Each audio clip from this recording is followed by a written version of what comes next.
প্রিয় ভিউয়ার্স, শখের রাজা শেখ আমারের পক্ষ থেকে আমি জিতেন্দ্র পাল দেশে বিদেশে কাছে এবং দূরে থেকে যে সকল ভাই বোন বন্ধুজন আমার চ্যানেলের সাথে সম্পৃক্ত আছেন তাদের সকলকে প্রীতি ও শুভেচ্ছা জানিয়ে শুরু করছি আজকের নিত্য নতুন আরেকটি প্রতিবেদন। আজকের প্রতিবেদনের আলোচ্য বিষয় খুবই গুরুত্বপূর্ণ। ভিডিওটি না টেনে ধীরে সুস্থে আস্তে আস্তে আজকের বিষয়টুকু জানেন। যারা কামারের সাথে যুক্ত আছেন তাদের জন্য খুবই উপকারী, বা যারা কামার করবেন তাদের জন্য অনেক উপকারে আসবে। যাই হোক প্রিয় ভিউয়ার্স, মূল কথায় আসা যাক। আজকে একটা ঔষধের নাম বলবো। এই ঔষধটা কামার সেক্টরের জন্য খুবই গুরুত্বপূর্ণ। যারা হাঁস মুরগি লালন পালন করেন, এটা হাঁস হইতে পারে, হাঁস বলতে পাতি হাঁস, রাজহাঁস, চীনা হাঁস এবং মুরগি যে কোনো মুরগি হতে পারে। হাঁস এবং মুরগি দুইটার জন্যই আজকের এই ঔষধটা খুবই কার্যকরী এবং উপকার প্রাপ্ত। যদি বিশ্বাস না করে থাকেন তাহলে আপনার কোনো সমস্যা হইলে বা যে রোগের লক্ষণগুলো আমি বলবো এইগুলি যদি আপনি থাকে এই ধরনের রোগ বা চিনতে পারেন, চেনার পরে যদি আপনি ঔষধ ব্যবহার করেন তাহলে অবশ্যই আপনার কার্যকারিতা অনেক বেশি বৃদ্ধি পাবে। যাই হোক প্রিয় ভিউয়ার্স, প্রথমত আমি লক্ষণগুলি বলি। লক্ষণগুলি আগে জানেন, বুঝেন, তাহলে আপনি রোগ নির্ণয় করার পরে ঔষধ দিবেন, ঔষধের কার্যকারিতা বেশি আসবে।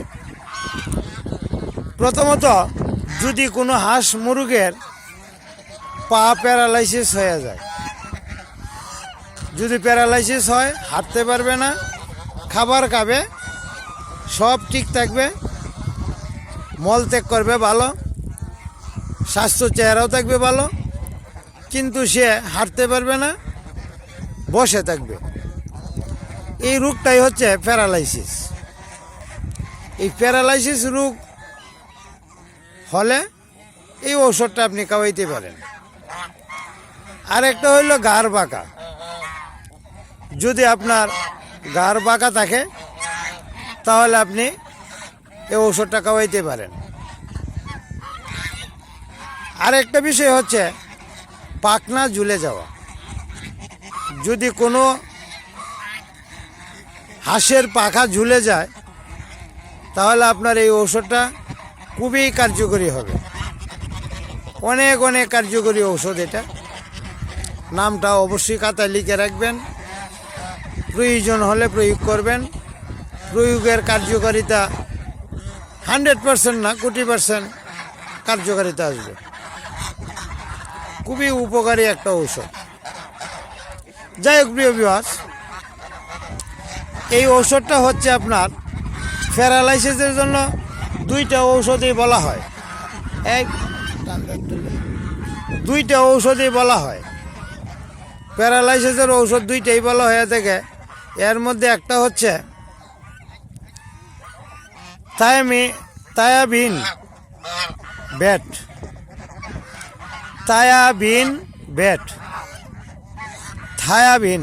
আমি আবারও বলছি, থায়াবিন বেট।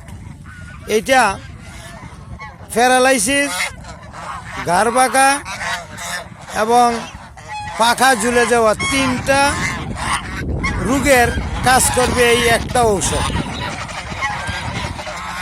আর যদি কারো হাঁসের একটা মাত্র লক্ষণ দেখা দেয় যে পায়ে প্যারালাইসিস হওয়া, এইরকম যদি একটা থাকে তাহলে আপনি AB1 দিবেন। 20% কার্যকরী ঔষধ AB1। যাই হোক প্রিয় ভিউয়ার্স, প্যারালাইসিসের জন্য দুইটা ঔষধ, একটা হলো থায়াবিন বেট আর একটা হলো AB1 ঔষধটা যদি খাওয়ান, একটা বড়ির দাম বা একটা ট্যাবলেটের দাম 1 টাকা, 10টা পাতা থাকে 10 টাকা। দেখেন এই যে আমার কাছে এসে বসে, এই যে আমার কাছে এই যে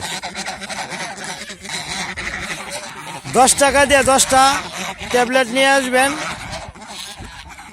নিয়ে এসে সকালে একটা বিকালে একটা পানিতে গুলে খাওয়াতে পারবেন না, মুখটা হা করিয়ে মুখের ভিতর দিয়ে দিবেন। দেওয়ার পরে হালকা দানাদার খাদ্য দিবেন, দানাদার খাদ্য খাবে। দানাদার খাদ্য খাওয়ার সাথে সাথেই ট্যাবলেটটা ভিতরে চলে যাবে। পানি দিয়ে যদি খাওয়ান এর কার্যকারিতা কোনো আসবে না, শুকনো অবস্থায় খাওয়াতে হবে। সকালে একটা বিকালে একটা, 3 দিন থেকে 5 দিন খাওয়াবেন, আপনি লাভবান হবেন, কার্যকারিতা পাবেন।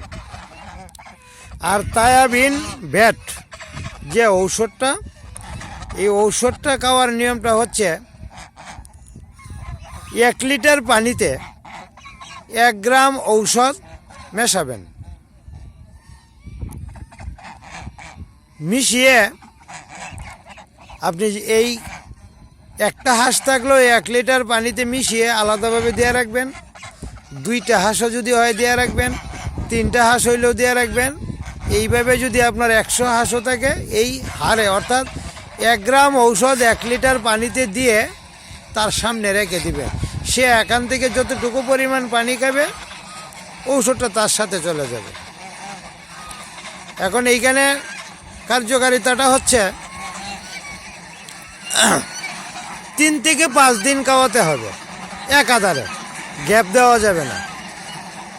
যদি একাধারে আপনি খাওয়াতে পারেন তাহলে আপনি লাভবান হবেন। যাই হোক প্রিয় ভিউয়ার্স, রোগের লক্ষণ, ঔষধের নাম এবং খাওয়ানোর যে নিয়ম, এই নিয়ম সম্পর্কেও বলে দিয়েছি। যদি কারো কোনো প্রয়োজনে লাগে ব্যবহার করবেন, কার্যকারিতা বা ফল পাবেন। যাই হোক প্রিয় ভিউয়ার্স, এখানে এই যে বাড়িগুলো অনেক দূর দেখা যায়, এই যে অনেক দূর পর্যন্ত এই যে হাওয়ারের এই যে ঘাস আছে, এই ঘাসগুলি খায়। আর এটা একটা অবদার রাস্তা, যাতে বৈশাখ মাসে পানি হাওয়ারে প্রবেশ করতে না পারে, এর জন্য একটা সরকারিভাবে সড়ক দেওয়া আছে অনেক দূর পর্যন্ত। এইদিকে দেখেন এই যে অবস্থা, বাড়িঘর অনেক দূর। আর এই যে গাছগুলি আছে, এই গাছগুলি আমার হাঁসগুলি খেয়ে থাকে। এই যে এইখানে, এই যে এইখানে বাড়িঘর কিন্তু অনেক দূর পর্যন্ত দেখা যায়, অনেক দূরে যে। আর এই যে রাস্তার পাশেই যে গাছগুলি আছে, এই গাছগুলি হাঁস খেয়ে থাকে। আর পানির তো অবস্থান দেখতেই পাচ্ছেন। আমার এইখানে 1 থেকে 1.5 লক্ষ হাঁস লালন পালন করলেও এখন আর কোনো সমস্যা হবে না। এখন যে জায়গায় হাঁসটা আছে প্রচুর হাঁস লালন পালন করা যাবে, কোনো সমস্যা নেই। যেহেতু আমি হাওরের মাঝে চলে আসছি, একটা দ্বীপের মধ্যে, এটা সেমি আবু এক গরুটি তারা দিলা গরুটি, এখন আর কোনো সমস্যা নেই। যাই হোক, হাওর অঞ্চলের মানুষ, তাদের মন মানসিকতা অনেক ভালো। আর আমি যেইখানে হাঁসটা নিয়ে আসছি বা থাকি, এখানে মানুষজনের আড়ালেই থাকি বলতে গেলে চলে। এটা কারণটা হচ্ছে রামিম, অনেক দূরেই থাকি, মানে জনগণ বা জনগণের চক্ষু আড়ালেই বলা যায়, কোনো সমস্যা নেই। এখন ঘাসও আছে প্রচুর পরিমাণে। এই যে দেখেন, এই যে রাস্তার মধ্যে ঘাস আছে, দুবরা ঘাস, এই যে চিকন যে দুবরাটা, এই দুবরাটা খেয়ে থাকে। আর প্রচুর পরিমাণে জলজ উদ্ভিদ যেগুলো ঘাস, জলজ ঘাস, এটাও আছে। নামাইয়া দাও, আছে, কোনো সমস্যা নেই। যাই হোক প্রিয় ভিউয়ার্স, সকলকেই আবারও প্রীতি ও শুভেচ্ছা জানিয়ে আজকে ভিডিওটি এখানেই শেষ করলাম। ধন্যবাদ, ভালো থাকবেন, সুস্থ থাকবেন।